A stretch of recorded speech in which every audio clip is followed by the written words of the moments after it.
နှစ်သက်တဲ့အတူပျော်ရွှင်ချမ်းမြေ့စရာမွေးနေ့လေးဖြစ်ပါစေ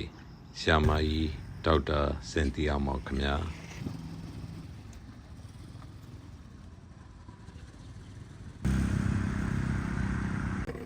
ဒီဇင်ဘာ6ရက်နေ့မှာဆိုရင်ကျွန်တော်တို့ချစ်ခင်လေးစားရတယ်မေတော်စေကန်တီထောင်သူဆရာမကြီးဒေါ်စင်တီယာမောင်ရဲ့မွေးနေ့ရောက်ရှိတော်မှာဖြစ်ပါတယ်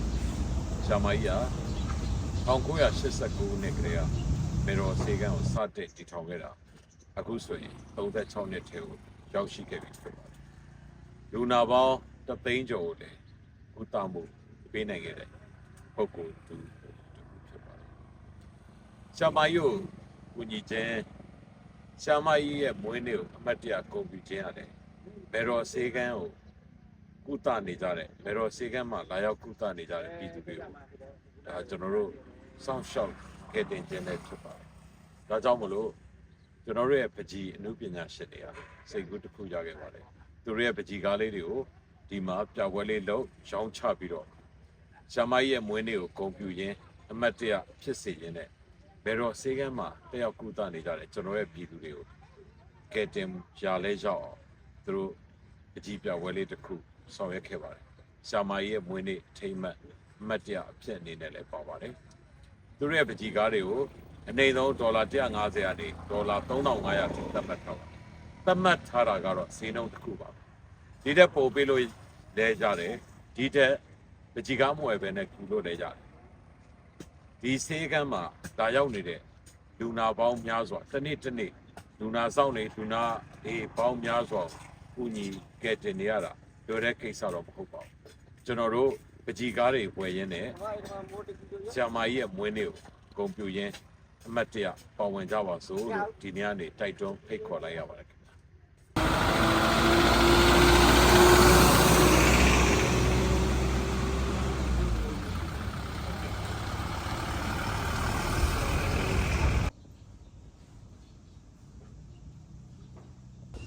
ဟုတ်ကဲ့မင်္ဂလာပါရှင် မင်္ဂလာပါခင်ဗျာ ကျွန်မနာမည်ကတော့ခိုင်စာလင်းဖြစ်ပါတယ်ကျွန်မကတော့အခုလက်ရှိမေတော်စေခမ်းမှာအလုပ်လုပ်နေတာဆိုရင်10နှစ်ပြည့်သွားပြီပေါ့နော်ဆိုတော့ဒီ10နှစ်ကကာလတစ်လျှောက်လုံးမှာဆိုရင်လည်းအမိုးရဲ့မွေးနေ့တွေကိုနှစ်တိုင်းလိုလှုပ်ဆောင်ခဲ့ရတယ်ပေါ့နော်ပါဝင်ကူညီခဲ့ရတယ်ပေါ့နော်ဟုတ်ကဲ့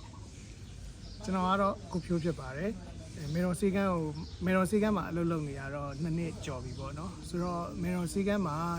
ကျွန်တော်2နှစ်တာအတွင်းမှာဆိုလို့ရှိရင်အမိုးရဲ့မွေးနေ့ကိုကျွန်တော်ပါဝင်ခဲ့ရဆိုဒီနေ့နဲ့ဆို2နှစ်ရှိသွားပြီပေါ့ဆိုတော့အမိုးရဲ့မွေးနေ့တွေကနှစ်တိုင်းလှုပ်ဖြစ်တယ်လှုပ်ဖြစ်တဲ့ရည်ရွယ်ချက်တွေလည်းတူကြပါတယ်ဆိုတော့အရင်တုန်းကလှုပ်ခဲ့တဲ့မွေးနေ့တွေမှာလည်းသူ့ရည်ရွယ်ချက်လေးနဲ့သူလှုပ်ခဲ့တယ်လို့ဒီနှစ်မှာလည်းဒီနှစ်လှုပ်ခဲ့တဲ့မွေးနေ့ရဲ့ရည်ရွယ်ချက်လေးလည်းရှိပါတယ်ဆိုတော့ဒီနေ့မှာတော့အမိုးရဲ့မွေးနေ့ကိုကျွန်တော်တို့ဂုဏ်ပြုတဲ့အနေနဲ့ဒီပကြီးပြပွဲလေးလည်းလုပ်ထားပါတယ်ဟုတ်လိုက်ကြည့်အောင်နော်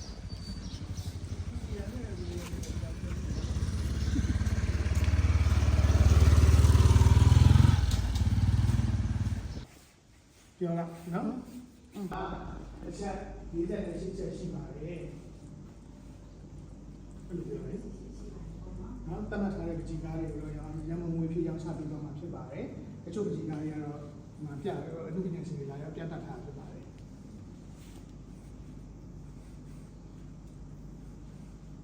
ကဲကြိုက်တော့မှာဟေးစမယ် ready မင်္ဂလာပါရှင်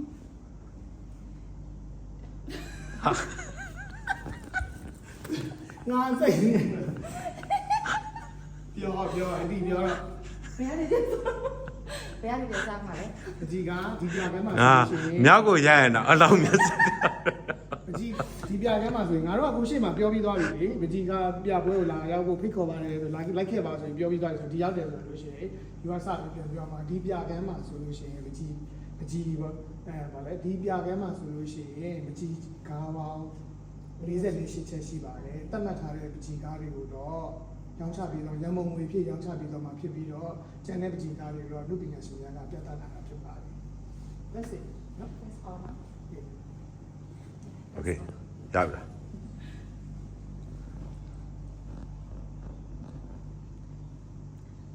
မင်္ဂလာပါရှင်ကျမတို့ဒီပကြီးပြခန်းမှာဆိုရင်ပေါ့နော် ကျမတို့ဒီအမှုပညာပကြီးအမှုပညာရှင်တွေကနေလာရောက်ပြီးပို့ထားတဲ့ပကြီးကားချက်ပေါင်းမှာဆိုရင်စုစုပေါင်း48ချက်ရှိတယ်ဒီထဲမှာဆိုရင်ကျမတို့တချို့ပကြီးကားချက်တွေကတော့ကျမတို့မေတော်စီခန်းရဲ့ရန်ပုံငွေအဖြစ်နဲ့ရောင်းချပေးသွားမှာရှိတယ်ပေါ့နော်ဒီလိုဆိုရင်ဒီတချို့ပကြီးကားချက်တွေကကြတော့ကျမတို့ကဒီပကြီးအမှုပညာရှင်တွေကနေပြီးတော့ဒီဘက်ကိုလာရောက်ပြသထားတဲ့ပကြီးကားချက်တွေလည်းရှိတယ်ပေါ့နော်ဟုတ်ကဲ့မင်္ဂလာပါကျွန်တော်တို့ဒီပကြီးပြကန်းလေးမှာဆိုလို့ရှိရင်ပကြီးကားပေါင်းသမီးပြောခဲ့တဲ့အနေထားသို့48ကားရှိတယ်10ကားကကြောင်းရံမဟုတ်ကြည့်ရှုခန်းစားရန်အတွက်သာဖြစ်ပါတယ်36ကားကတော့10ကားတော့မဟုတ်เนาะ12ကားလောက်ဖြစ်တော့ဟုတ်เนาะ36ကားတော့ရောင်းရံဖြစ်ပါတယ်ဒီရောင်းရငွေတွေအားလုံးက100ရာခိုင်နှုန်းမဲတော်စေကန်းအတွက်စီစဉ်မှာဖြစ်ပါတယ်ဆရာမကြီးရဲ့ငွေနေအထိမ်းအမှတ်ရောင်းချတယ်ရတဲ့ငွေတွေအားလုံးဒီဒါမွေးနေ့ထိမ်မှန်အနေနဲ့မေတော်စေကန်းကို100ရာခိုင်နှုန်းစီစဉ်သွားမှာဖြစ်ပါတယ်ဒါကြောင့်ကျွန်တော်တို့မေတော်စေကန်းနဲ့အခုဆိုရင်လူနာပေါင်း3သိန်းကျော်တော့ဆရာမကြီးက36နှစ်တာကာလအတွင်းမှာလူနာပေါင်းသိန်းနဲ့ချီပြီးတော့ကြည့်ရှုစောင့်ရှောက်ပေးထားတာဖြစ်တယ်ဒါကြောင့်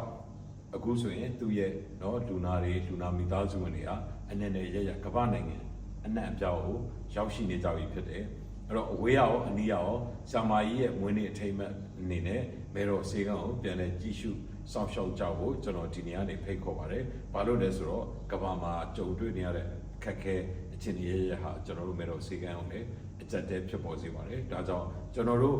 နော်ပြည်သူတွေကိုတူးတဲ့ကနေစပြီးတော့စောင့်ရှောက်ခဲ့တဲ့ဆရာမကြီးရဲ့ရည်ရွယ်ချက်တွေဆရာမကြီးရဲ့မြင့်မြတ်တဲ့စိတ်တွေကိုကျွန်တော်တို့ဝိုင်းဝန်းကူညီပံ့ပိုးဖြည့်ဆည်းကြပါစို့လို့ဒီနေ့ကနေတိုက်တွန်းလိုက်ရပါတယ်ဗျ။ Okay ဆိုတော့ဒီပကြီးကားတွေကတော့ကျွန်တော်တို့ရန်ပုံငွေဖြစ်ရောင်းချတာဖြစ်ပြီးရောင်းချလူဒန်းတာဖြစ်ပြီးတဲ့အခါကျတော့ဒီပကြီးကားတွေရဲ့ရောင်းချငွေတွေကိုကျွန်တော်တို့ကမေတော်စေကန်းရဲ့ဒီနေဆက်ဒေတာမှာရှိတဲ့ဒီကျမ်းမာရေးပြီးတော့ပညာရေးပြီးတော့တဲ့အခါကျအကာအကွယ်ပေးနဲ့ထောက်ပံ့ရေးတွေမှာကျွန်တော်တို့100ရာခိုင်နှုန်းပြန်လဲအသုံးပြုသွားမှာဖြစ်ပါတယ်